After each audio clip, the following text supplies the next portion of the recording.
you by the goosebumps, goosebumps. Gotta get you by the goosebumps, gotcha. They're gonna get you by the goosebumps. Hello and welcome back to a new year, new Drunken Book Club. Actually, no, it's not really a new Drunken Book Club. We're still doing Goosebumps. I am your host, Christopher the Worm-Eating Rupel. Joining me today is... honestly grossed out by the amount of worms, Sam. And if you didn't read the title or figured it out from us talking about it, we read Go Eat Worms. Yeah. This was a fun one. I'm not gonna lie, this is one of R.L. Stine's least favorites, but I don't know why. I honestly had a blast reading this book. It was so fucking funny, and it had such dumb, great moments. It was one that I didn't have high hopes for, but I was surprised. Yeah, I think with a title like Go Eat Worms, you're not really expecting much. You're kind of just like, okay, what's this gonna be about? A boy who's gonna be freaking eating worms all the time? Freaking worms here. I don't know. Yeah, I thought it was gonna be like a more fucked up how to eat fried worms. Fried green tomatoes? No. Yeah, I was about to say, this one definitely is a weird one. I guess that was your first impressions, that's what you thought it was going to be about, right? It was just a fucked up go eat fried worms. How to eat fried worms. Yeah, whatever. It's a weird book also. Never read it, never saw the movie. It was one of those that, like, I read it because of class. That is such a classroom book. It's like that and Holes or anything like that. And the one with the owls. Hoot. Okay, I thought that's what it was called, but I wasn't sure. Yeah, no. Yeah, I was about to say, Go Eat Worms is a weird one. And guys, I didn't pregame because I'm still getting over some things and I'm on medication. But if you want to drink along to this episode, I recommend a mudslide and drop a couple worms in there for a nice wormy treat. And if you want to go a non-alcoholic, Sam, what should they have? I would recommend, I can't remember what it's exactly called, but it's that, like, it's basically chocolate pudding, put some Oreos in there, on the top is, like, dirt, and put some worms in there. Some gummy worms. No real worms. Dirt and worms. Yeah, dirt and worms, okay. I thought it was more complicated than that. No, it's dirt and worms, hon. Okay. More complicated. It's for 5-year-olds. It's gonna be, oh, I want the most complicated thing you got. Dirt and worms, you got it. It still goes hard. It does. So yeah, I was about to say, then you can do chocolate ice cream or cookies and cream ice cream, whatever's your, instead of pudding, if you're not a big pudding person. Because I know Sam's not a big pudding person. I feel like it's good, though, with dirt and worms, though, because the consistency yeah, I was about to say, is just right. You get your chocolate pudding, you crush up some Oreos, put it right on top, and you drop those worms right on top. Not opposed to a dirt and worms. Hell, go to Freddy's. We could have actually gotten dirt and worms at Freddy's. I was looking at it and was considering it. Yeah, you should have. It would have been fun. I mean, we can get it on the way back. Nah, it's gone now. Doesn't exist now. The only thing with Freddy's is they use vanilla ice cream. They what? Instead of chocolate? Yeah, it's vanilla. Huh. I saw that and I'm like, that's weird. And I know that they have chocolate. Yeah, so that's where I was like, why don't you use chocolate for a dirt and worms? Yeah. And for those who might not know what a Freddy's is, it's a burger joint. It is regional, but I think they're kind of like limited in scope. It's one of those steak burger places where they do the smash burger style. They do the shoestring fries, so not everybody likes those. I love those, though. I love them, too. And, then they have cheese curds that are really good. Like, they're really greasy and good compared to, like, Culver's dry, crunchy ones. Yeah. Which is weird. It's like, Culver's is, like, they're, like, the high-quality ones, while Freddy's is, like, the low-quality ones. But the Freddy's ones are so much better. I think just because they're all greasy and nasty kind of thing. Yeah. And you're just gonna be sick later. Yeah. Yeah, good stuff. Alright, let's get into this one. So Sam already gave her first impressions. Go Eat Worms. They took the title a little too seriously. Shame on you. But let's talk about this cover. It's not an impressive cover, but I would say it is a memorable one. This is a cover I remember seeing as a kid and being like those purple worms are always in my mind because it's something that stands out because like I don't think of purple worms when I think of worms. I think of brown. I think of, very earthy colors, not purple. And upon like retrospect, worms are kind of purplish. Like kinda. I don't know. I never really think of purple as the color. Right? But they kind of do come in purple, though. Yeah. Like, I think pink or brown. Yeah. This cover is fat purple worms are emerging from a notebook. That's the cover. It's pretty simple. It's kind of a little too simple for a Goosebumps cover, if you ask me. I think they could have done something else, but I actually think the guy who does the covers, Tim Jacobus, I think he doesn't like this cover. It's like Jacobus and Stein aren't big fans of this one because of their work on it. I get Jacobus a little more, though. Yeah, because I mean, what are you going to do with Go Eat Worms?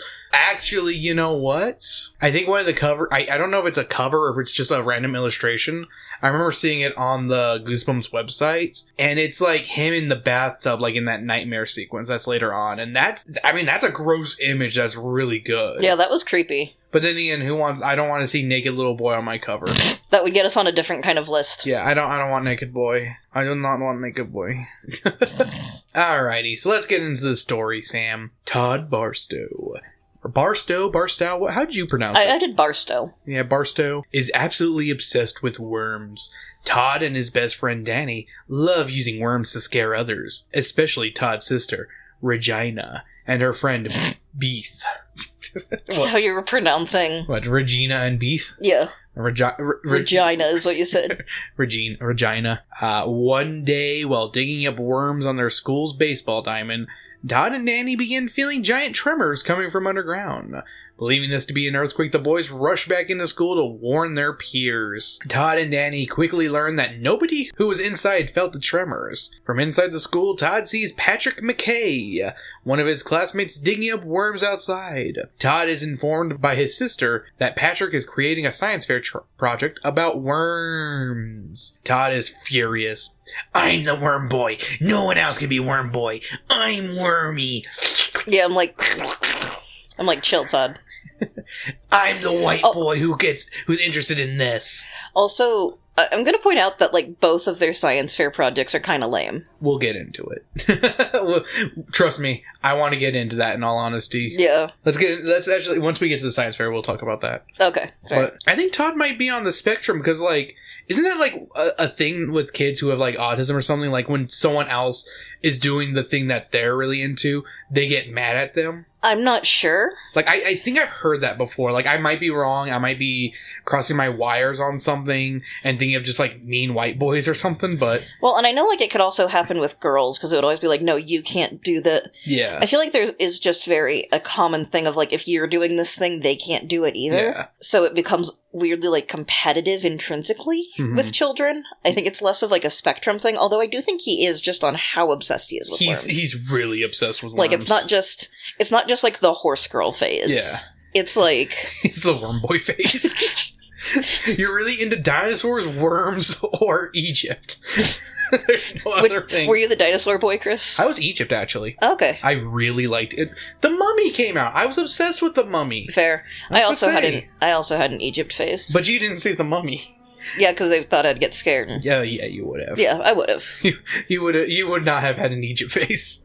Yeah. You would have had I'm pissing my pants face. I mean, I already had that face anyways.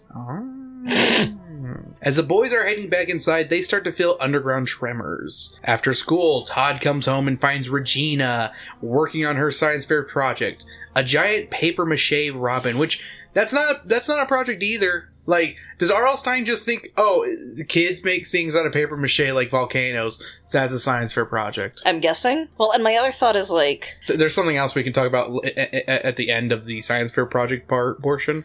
The one that wins is the one that makes the most sense. Yeah, but we'll talk about that when we get to the science fair. But my other thing with it, too, one, how big are they making this fucking bird? Like, we saw the TV show. I think that's how big it was. It's like almost kid size. Like it's toddler sized. Yeah. Because they say in the book, like, it's big. Like they have a hard time, like, actually balancing in shit. And then, like, the other thing with the science fair projects is I'm like, is no teacher checking in on this? No. Because I remember, like, for our science fair projects, like, our teacher was like, what are you doing? What is your plan? Like, even if they didn't see us doing it. Like, I remember them asking at the beginning and, like, doing that. But beyond that, I don't remember them doing anything else. But I'm saying, like, the fact that they just cleared all these stupid fucking projects. I'm not surprised. I mean, they're not the dumbest projects. Oh, he's working on worms. Okay, that's cool. Okay, papier-mâché robin. Yeah, alright. This is arts and crafts fair. Who gives a fuck? I don't get paid enough to care. Todd asks Regina where Patrick lives, and she gives him an address. Todd, accompanied by Danny, travel to the specified address. When the boys get close to the house, they are scared by a large dog, so they run inside. Turns out it's a stray dog. It's just some fucking dog that they could have died because of, like... Yeah, they could have fucking been killed. The boys peer through a window and see a hideous decayed face staring back at them. Which, that was actually a legit scary moment, I'm not gonna lie. Yeah, no, I was like, okay, watch, somebody's gonna pop out and go boo or something. Yeah.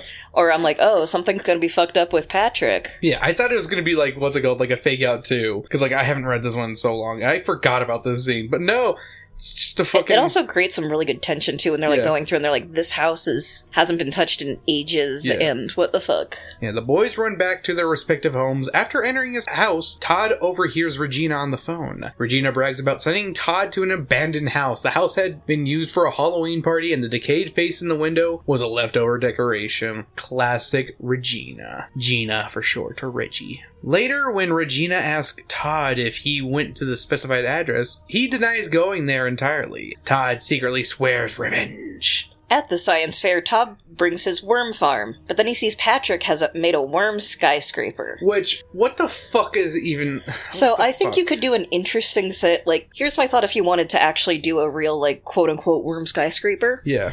Is basically have levels of soil and show how they break down stuff. Yeah. And make, like, stuff, you know, how they basically help with the environment. Yeah. Or hell, what type of soil do they prefer to live in? Yeah. But even then, I feel like they stay closer to the top because that's where, like, the moisture and the food's gonna be. But is there too moist for them? Is that, like... Yeah. You could look at that kind of stuff. Like, you could basically do kind of like those... What they have at, like, museums and stuff where it's, like, a slice of the ground, basically. Yeah. Or slices of I mean, that's ground. kind of what I thought what Todd's science fair project was. Is just you're looking into the worm glass case where you could see that stuff. Yeah. But no, there's fucking elevators and shit, and escalators. What the fuck do they need this shit for? They're going to the mall. One of them has a very important meeting on the 5th floor. Fucking stupid. Well, and he said worm house. Yeah. And I'm like, you need to elaborate. I think that's an actual thing. Like, I'm gonna look it up. I'm pretty sure that's a real thing. For while the science fair judges assess Regina's project, they notice what looks like a string coming from the robin's mouth. Yeah, a worm house is a thing. It's also known as a worm bin. It's a container where worms can live and compost. Okay. See? I thought that was a real thing. Okay, cool.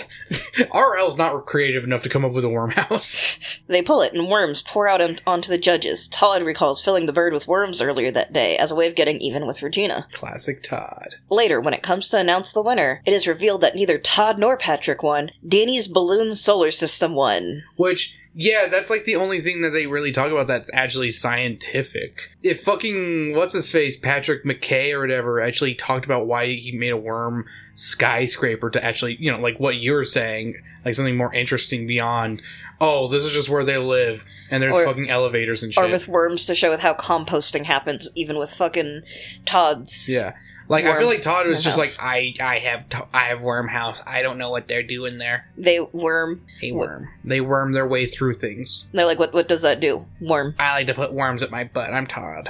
Yeah, it's not a specific thing. I get it. Like, it was such a lame project, but I get it. Yeah. For Danny. I thought it was funny that Danny won. I won't lie. I was cackling at that chapter. Yeah, I'm like, damn. Or chapter beginning. After this announcement, Regina angrily shoves Todd into a table, which causes the worm skyscraper to come tumbling down. The structure lands on another set of projects, and the projects begin fuming. Everyone is evacuated. There's a fucking explosion, and they have to be like... I like how the next chapter starts. Yeah, no one got hurt, thank gosh, but we all evacuated. A few days later, Todd is adding more worms to his collection. His name is Tad now. Tad. Todd cuts a worm in half in front of his sister and her friend, and both girls are disgusted by this. Regina points out something odd. The worms appear to be watching Todd. They say that the worms are plotting their revenge. That next morning, Todd is looking for his hat. When he finds the cap, he puts it on, but he quickly notices that worms are crawling around in his cap. Ugh. Yeah, that was gross. I'm like, ugh. Todd blames Regina, but she says she's innocent. Todd sits down to eat a cereal, but discovers more worms.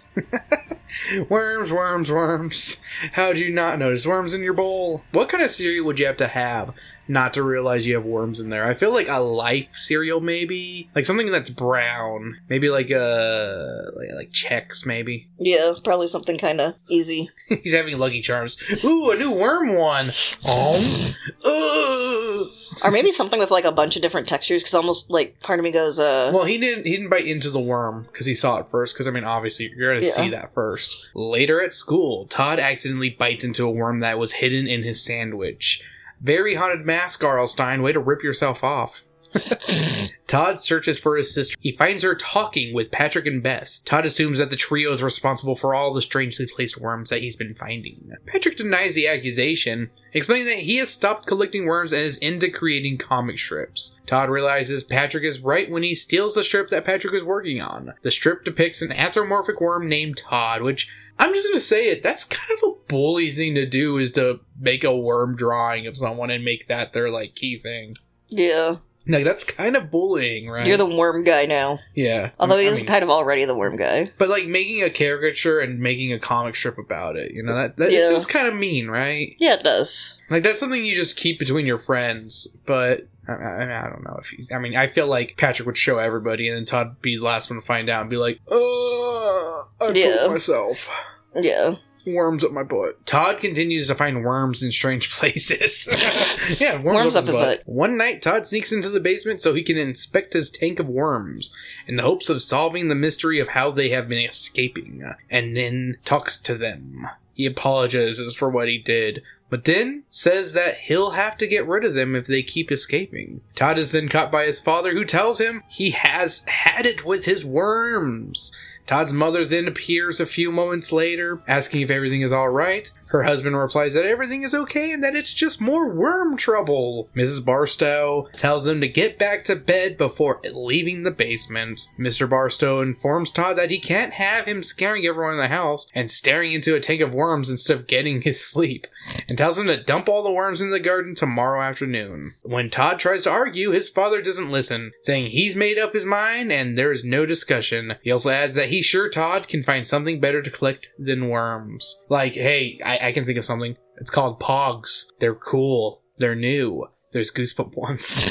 The next day at school, Todd overhears Regina talking with Beth. Regina admits that she has been the one placing worms in his stuff. Once again, Todd vows revenge. I'll have my revenge! Todd and Danny go to the baseball field after school, and they collect more worms. The ground quakes beneath the boys before splitting open. From the ground comes a giant worm. All I could think of was the SpongeBob Alaskan bullworm! I thought Tremors, personally.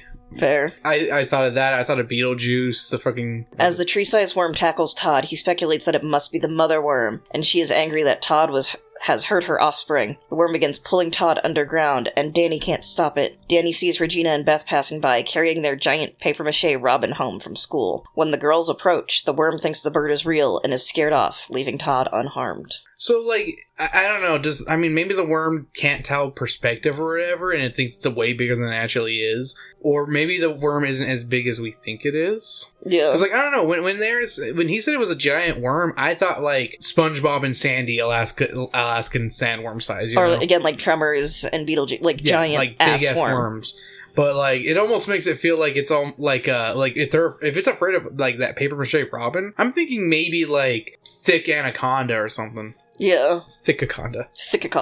I was kind of confused with that, too. But with that, Todd takes his father's advice and tosses all of his worms into the garden. A few weeks later, Todd has taken up a new hobby, pinning butterflies. One night, while Todd is working, he gazes up and sees a giant butterfly wielding a silver pin. Bum, bum, bum, bum, bum. Fucking love that ending. It's so crazy. Sam, do you have any notes? So one of the things is you pointed out that this kid kind of has like psycho vibes, for lack of a better term, because this kid is so. And at first I was like, yeah, he just kind of seems like edgy kid. Like, yeah. No, he acts like a fucking serial killer. Yeah, and then at the end when he's like, oh, I've decided to take up butterfly collecting and like specifically like using chloroform to kill them, and then I mean that's how you do it. But I'm like, it's such a weird thing for a boy to do, in the fact that I'm like, I feel like he gets a little too happy about killing them. He also has chloroform now, and yeah, and I'm like, does this smell like chloroform? I told you about the one time Katie made that joke, right? Yeah, and you put your face right into it. Yeah.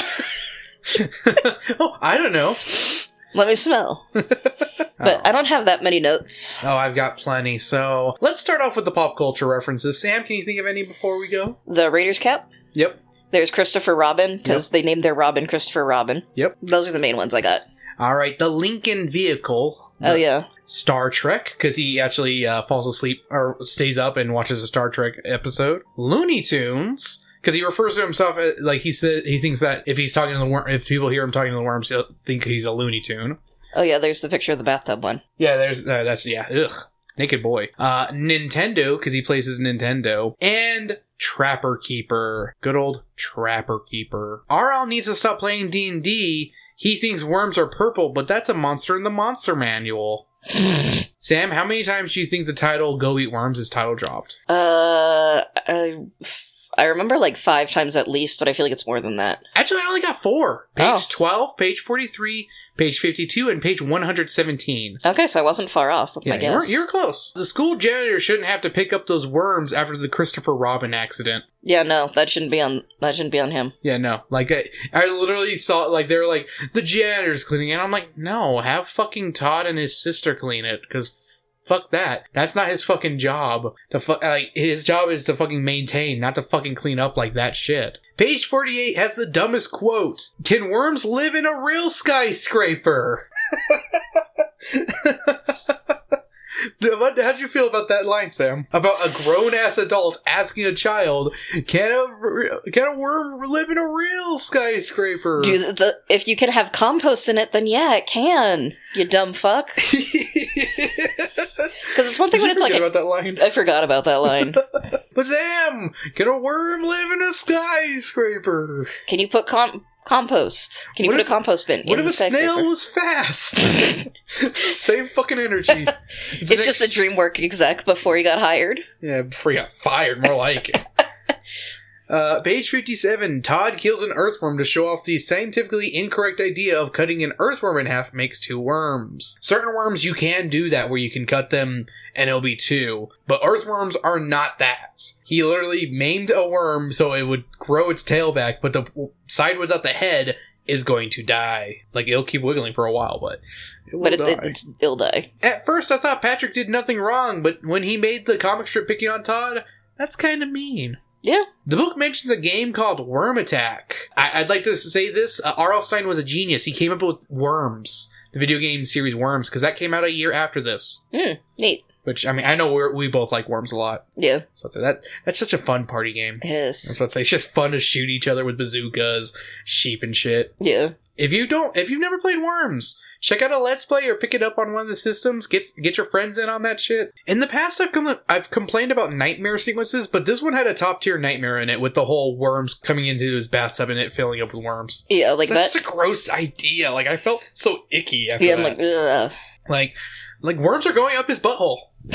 Imagine if he was a girl. Ooh, cooter. Worm cooters. So Todd attempts to play a Nintendo football game. Here are the titles he could be playing. And I literally found all the football games on NES. Because it just said Nintendo. It didn't say Super Nintendo. So let's just be clear on that. He could be playing 10-Yard Fight, Cyber Bowl, NES Play Action Football, Tecmo Bowl, or Tecmo Super Bowl. That last one being one of my favorite games. Football games. Worm football. And honestly, Regina is a fucking psychopath too. Yeah. Like, let's be honest here. She's a master of psychological torture. They're both awful in their own ways. Like, I don't know if their parents are just like, secretly like psychos too, and they just bred and made little psychos too, or what? The thing is they can have the basement, but they can't go into the attic where that's where they leave all the bodies. Yeah, of course. So, Sam, what do you think inspired R.L. Stine? His kid had a science fair project, and the kid was like, I want to do something with worms. Yeah, sure, why not? Because I have no fucking idea. If I have to take a stab, R.L. probably watched Tremors and was like, I like that giant worm.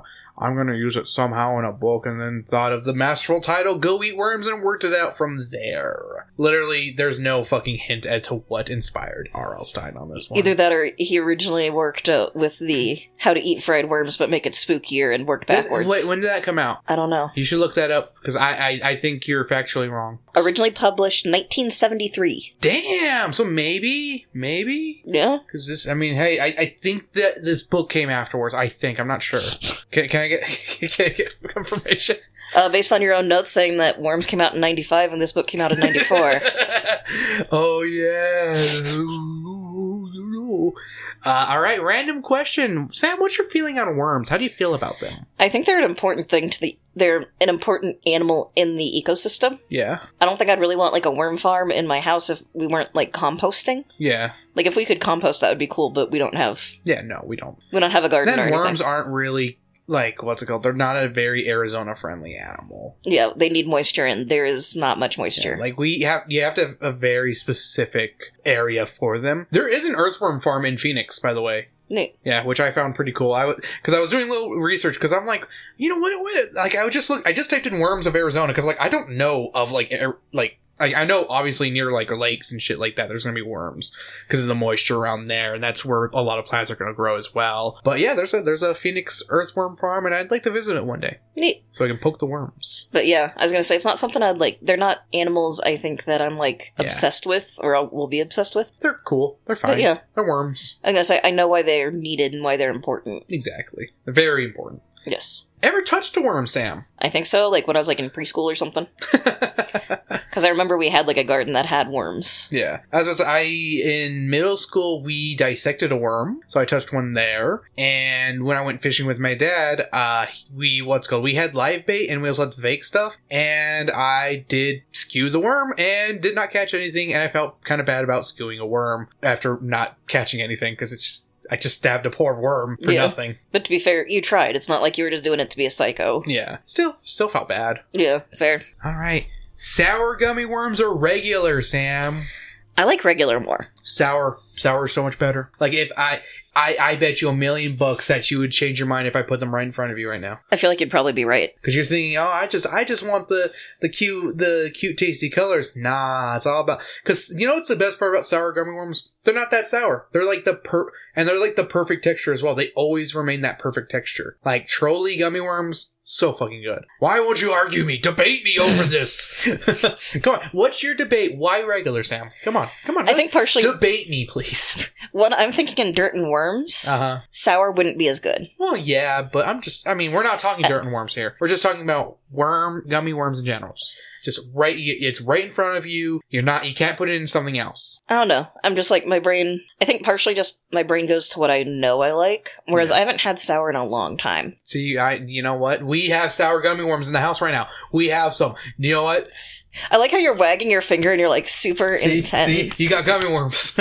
You're like super intense about gummy worms, and I'm just like, okay. I love gummy worms. They are really good. Like, but I still think sour is better than regular. Because, I like regular gummy worms. Those are really good. They're legit damn tasty. But I would, if I had to choose between a pack, like if someone was offering me sour gummy, I'm going for the sour ones. I'm going for the trolleys. Because those guys are freaking tasty. So, that's me. It's not like gummy bears where, if you choose sour gummy bears over regular gummy bears, there's something wrong with you. I worry for you. Yes. Because those just aren't right. But I'm also a weirdo that likes the Haribo just because they are so chewy. Ugh. Because they're like... It's all about Black Forest. It's the closest you'll get to eating the Polly Pocket jacket. Did I tell you about that? Yes, we've discussed this before. Sam, best gummy worm color. I guess technically you'd have to say combo, because they're not just one color. That's another thing I love about gummy worms. So part of me always likes the... Blue and red? Yeah, I'm always like a blue, but I also think that I like the green and orange one a lot. Yeah, the green and orange is always... Because that's another thing about gummy worms I like. They don't taste like the fruit... Like gummy bears, you can tell they have a fruity flavor. Gummy worms just taste like gummy worms. I'm gonna say, I can't really tell you that there's a different flavor between the red and the blue. Yeah, and I love it. I love that about gummy worms.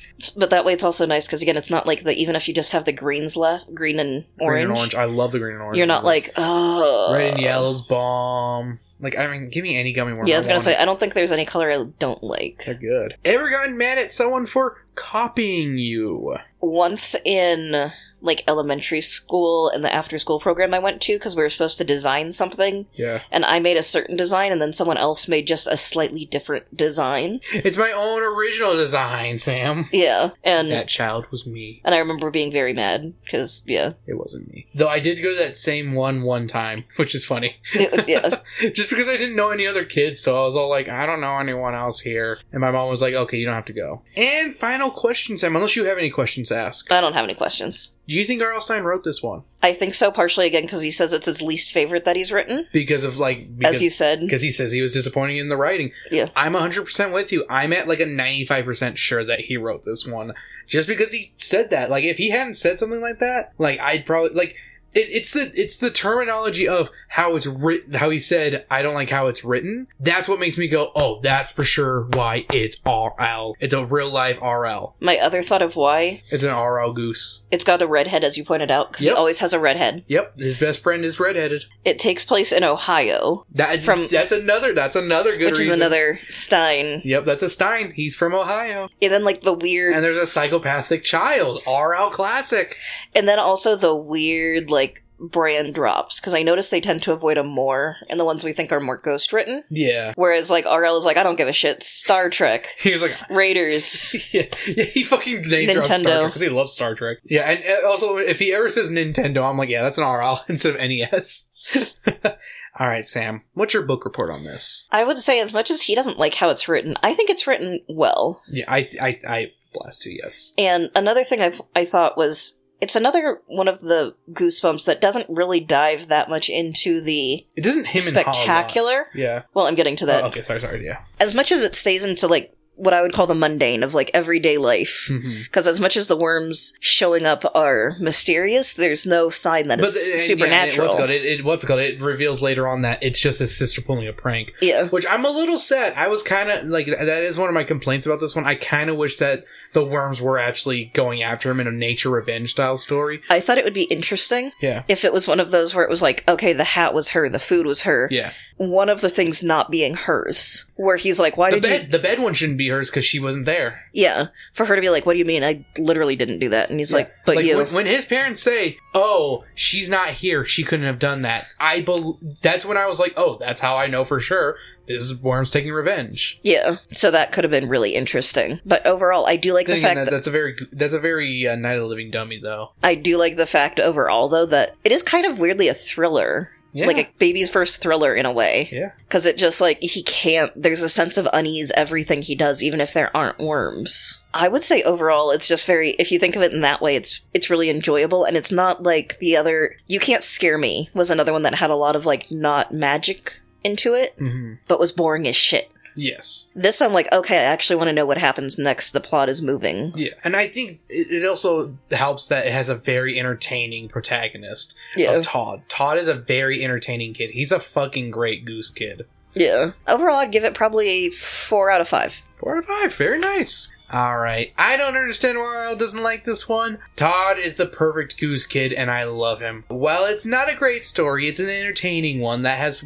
you feeling gross throughout with all the worm pranks. I do wish the worms were actually getting revenge on Tod, but I'm fine with the payoff of the killer mom worm coming to get Tod at the end. Also, that ending is so beautiful with the giant fucking butterfly and the fucking silver pen. Like, what the fuck is this shit? We live in a world with fucking giant mom animals, apparently. Like, what is this? Is a fucking, like, Dark Souls world where there's a giant fucking mom monster that's gonna fucking kill you if you keep fucking hunting. Like imagine you're a person who's just like, I collect Madagascar hissing cockroaches.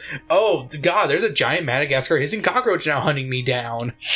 You know, I'm a dog collector. Giant mom dog. And it's not even like a specific breed. It's fucking it came and killed Michael Vick.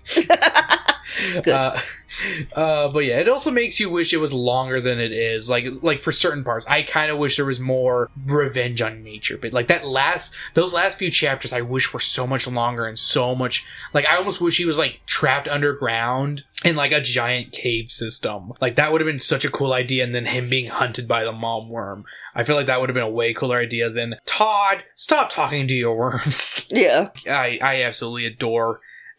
Go Eat Worms. It's honestly in my top 5 in all honesty, and I give it a solid 4.5 bites into a worm sandwich out of 5. Nom nom nom nom nom nom nom nom. Want some worms? So something I saw that when I tried to look up like Go Eat Worms art, yeah, was like I'm pretty sure they were kids that were doing, like, the book report art thing. Yeah. And I'm like, oh, you did not read the book. Because, like, one of the things was, like, Todd up to his neck in worms, and, like, worms in his mouth. Yeah. And I'm like, that never happened. Like, don't lie. Don't lie. You didn't read this. And then one of them was an official Goosebumps one with Worm in the Spaghetti. Spaghetti, which never happened in the book, but it is described on the back cover, and it's which in the I think TV is so show. weird. Yeah, it is in the TV show. Alrighty, that's the episode. I hope you guys enjoyed what you heard. New year, new Goosebumps coming at you.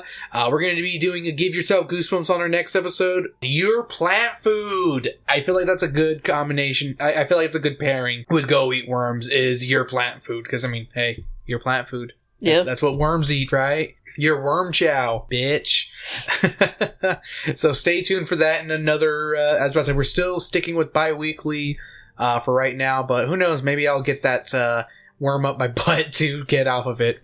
And guys, if you enjoy what you heard, make sure to join our Patreon at patreon.com/Drunken Book Club. For $1 a month, you get the episodes that we record called Rough Drafts, where I don't cut a single thing. You get to hear all the gross sounds we make, but also all the jokes I have to cut and stuff that doesn't feel thematically right for the podcast itself. Like, if you want to hear a long rant about Weiss and Star Wars. Yeah, I was about to say, there will be moments like that. It's more for Disney movie muses I cut more stuff, but Drunken Book Club will cut things too. I was about to say, it's very now and then. I think there's probably not going to be much cut from this episode, because it takes a lot for me and Sam to go on tangents. Yeah, and this one wasn't really a tangent one. So, yeah, I was about to say, but still, you get that for $1 a month. You get bonus episodes every week, 1 to 2. I'm trying to aim for 2 this year. That's kind of my aim for next year, is to do 2 bonus episodes a week. And, yeah, I was about to say, and you get the episodes up early. This one might not be up early just because I'm away from my regular computer and I'm editing on my laptop. So I don't think I did anything here that would make me need to do major, not do, I don't know what I'm saying. This is cover time. But thank you so much, guys, for listening. Hey, here's to another year of Drunken Book Club, and here's to reading more Goosebumps. Also, the next Goosebumps after this is Ghost Beach, so get ready to surf with us. I love that book. It's about surfing ghosts. Radical. If only. All right. Thank you for joining us, and you guys have a good one now.